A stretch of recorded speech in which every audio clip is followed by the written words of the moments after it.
Assalamualaikum warahmatullahi wabarakatuh. Selamat sore, salam sejahtera bagi kita semua. Om Swastiastu, Namo Buddhaya, salam kebajikan. Pada kesempatan kali ini, saya dan teman saya akan mempresentasikan mengenai fungsi dan grafik dalam ekonomi dengan dosen pengampu Ibu Alifah Rohma Idealis, SE MSc. Sebelumnya, izinkan saya memperkenalkan diri. Nama saya Fadian Mansyah dan teman-teman saya yang diantaranya Rohan Danuarta, Angelica Uli Gracia, Latifatun Naseka, Miladia Safitri, Jovita Nuril Aprilia, Sabita Sabrina, Cynthia Nenomai Tasya, dan Aryoga Radia Pranama. Oke, langsung saja ke fungsi dan grafik. Fungsi adalah suatu bentuk hubungan matematis yang menyatakan hubungan ketergantungan atau hubungan fungsional antara satu variabel dengan variabel lainnya. Sedangkan grafik adalah sebuah bentuk komunikasi visual di mana dengan sebuah titik atau goresan sederhana dapat mengkomunikasikan pesan kepada orang lain. Dalam dunia pendidikan, grafis dapat dimanfaatkan untuk menyampaikan pesan atau informasi yang bersifat edukatif.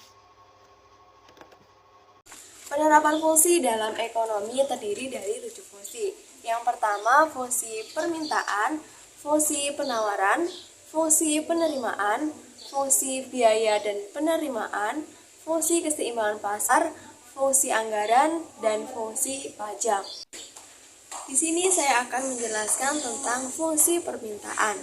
Fungsi permintaan merupakan fungsi yang menghubungkan antara variabel harga dan variabel jumlah baik barang atau jasa yang diminta.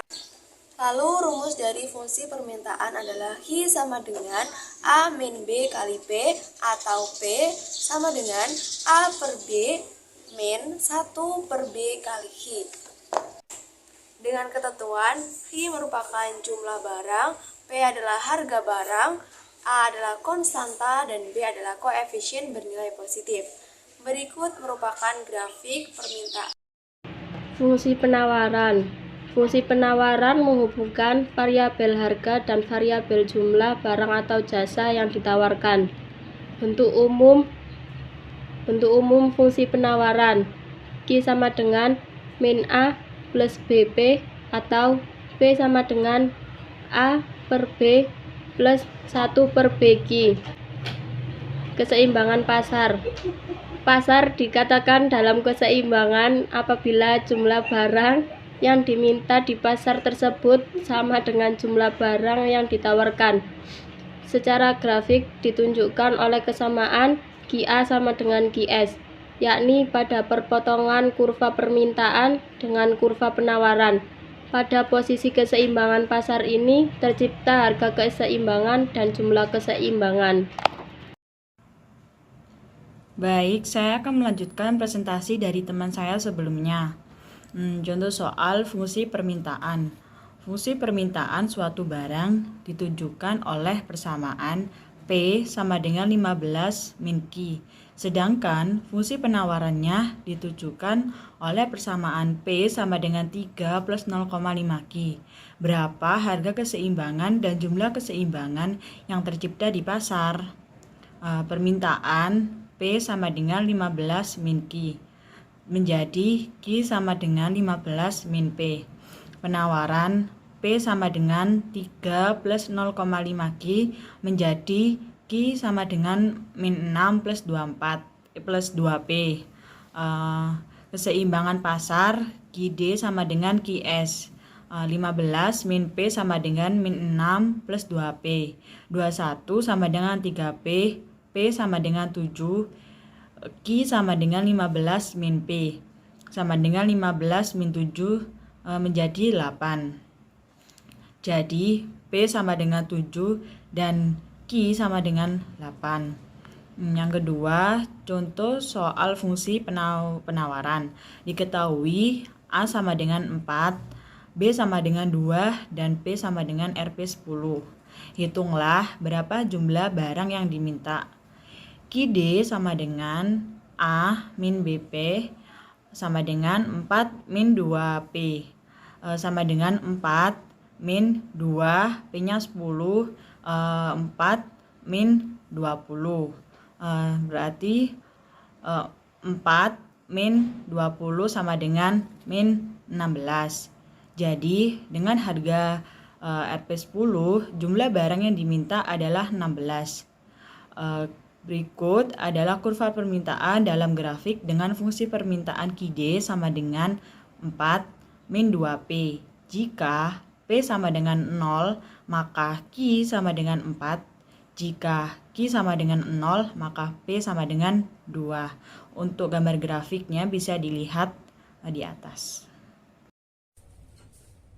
Dari daftar berikut, carilah kurva permintaan, kurva penawaran, dan titik keseimbangan harga dan kuantitas keseimbangan dengan cara tabel, cara grafik, dan cara sistematis. Cara pembahasan dan penyelesaian soalnya terdapat cara tabel. Berdasarkan tabel soal di atas terlihat QD sama dengan QS terjadi pada volume 700 dengan harga 3000. Jadi harga keseimbangan adalah 3000 dan kuantitas jumlah keseimbangan sama dengan 700. Dan cara kurva yaitu kurva permintaan dan kurva penawaran. Tabel soal di atas sebagai berikut. Berdasarkan kurva di atas, titik perpotongan QD dan QS berada di QX sama dengan 700 dan BX sama dengan 3000. Jadi harga keseimbangan yaitu 3 juta dan jumlah keseimbangan yaitu 700. Dari daftar berikut, carilah kurva permintaan, kurva penawaran, dan titik keseimbangan harga dan kuantitas keseimbangan dengan cara tabel, cara grafik, dan cara sistematis. Cara pembahasan dan penyelesaian soalnya terdapat cara tabel. Berdasarkan tabel soal di atas terlihat QD sama dengan QS terjadi pada volume 700 dengan harga 3000.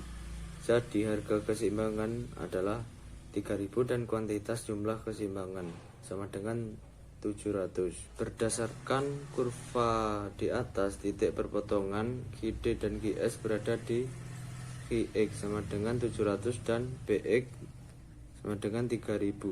Jadi harga keseimbangan yaitu 3 juta dan jumlah keseimbangan yaitu 700. Cara matematis yaitu tentukan terlebih dahulu persamaan garis QD dan QS dengan menggunakan rumus persamaan garis lurus. Untuk menentukan persamaan QD, ambil dua titik awal dan akhir, yaitu 3000, 4000 dan juga 1500 sampai 1000.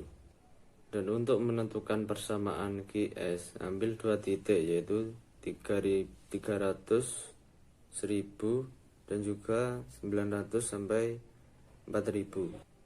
Secara sistematis, harga keseimbangan terjadi pada saat QD dan QS sehingga didapatkan hasil sebagai berikut. Jadi harga keseimbangan terjadi pada harga 3000 dengan jumlah keseimbangan QS 1/5P ditambah 100 1/5,3000 ditambah 100 dan mendapatkan hasil 700.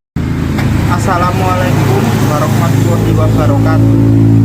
Perkenalkan, nama saya Rohan Januarta, kelas C. Saya di sini menjelaskan tentang grafik keseimbangan, kurva permintaan dan penawaran. Tabel soal di atas sebagai berikut. Bisa dilihat di bawah berikut. Berdasarkan kurva di atas, titik perpotongan QD dan QS berada di VX sama dengan 700 dan PX sama dengan 3000. Dan harga keseimbangan adalah 3000 dan jumlah keseimbangan adalah 700. Berikutnya fungsi biaya dan penerimaan. Fungsi biaya merupakan biaya total cost yang dikeluarkan oleh sebuah perusahaan dalam operasi bisnisnya dari biaya tetap fixed cost dan biaya variable cost.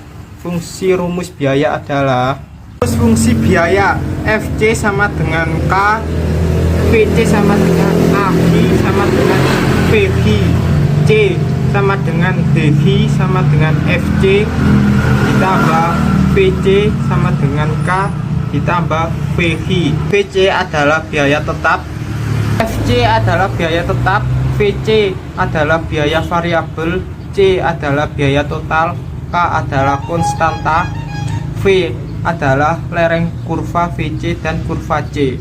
Berikut kalau kamu nggak mudeng saya juga. Saya akan melanjutkan pembahasan materi selanjutnya, yaitu fungsi penerimaan. Fungsi penerimaan merupakan penerimaan sebuah perusahaan dari hasil penjualan barangnya yang merupakan fungsi dari jumlah barang yang terjual atau dihasilkan. Rumus fungsi penerimaan terbagi menjadi dua, yaitu penerimaan total dan penerimaan marginal. Rumus dari penerimaan total yaitu R sama dengan F dikali Q. Sedangkan penerimaan marginal rumusnya itu M sama dengan R, dimana untuk mencari R itu dr per dq. Contoh soal, carilah persamaan penerimaan total dari penerimaan rata-rata dari perusahaan jika penerimaan marginalnya MR sama dengan 16 min 4Q. Dari soal tersebut dapat diselesaikan menggunakan rumus R sama dengan F MRD kali Q. F kemudian memasukkan MR yaitu 16 min 4Q dikali D dikali Q, sehingga 16Q min 2Q kuadrat. Maka penerimaan rata-rata AR sama dengan R per Q sama dengan 16 min 2Q. Di sini saya akan menjelaskan fungsi anggaran. Fungsi anggaran dibagi menjadi dua teori, yaitu teori pertama teori produksi. Teori produksi adalah fungsi anggaran mencerminkan batas kemampuan produsen membeli dua macam masukan atau lebih. Yang kedua, teori konsumsi. Teori konsumsi adalah fungsi anggaran mencerminkan batas maksimum kemampuan konsumen membeli dua macam keluaran atau output. Selanjutnya adalah bentuk umum persamaan fungsi anggaran. M sama dengan X kali PX plus Y kali PY. Pada teori produksi, M adalah jumlah dana produsen, X adalah jumlah masukan Y adalah jumlah masukan Y, PX adalah harga X per unit, dan PY adalah harga Y per unit. Sedangkan pada teori konsumsi, M adalah jumlah pendapatan konsumen, X adalah jumlah keluaran X, Y adalah jumlah keluaran Y, PX adalah harga X per unit, dan Y adalah harga Y per unit. Oke, untuk materi terakhir dari fungsi dan grafik dalam ekonomi, yakni fungsi pajak. Fungsi pajak sendiri yaitu pajak yang dikenakan pemerintah pada warganya bersifat dua macam. Yang pertama, pajak yang jumlahnya tertentu tidak dikaitkan dengan tingkat pendapatan secara matematik, dilambangkan dengan T dikurangi TQ. Untuk yang kedua, pajak yang penetapannya dikaitkan dengan tingkat pendapatan secara sistematik, dilambangkan dengan T sama dengan TA. Sekian presentasi dari saya, kurang lebihnya mohon maaf. Dari kelompok 3 juga mengucapkan terima kasih. Wassalamualaikum warahmatullahi wabarakatuh.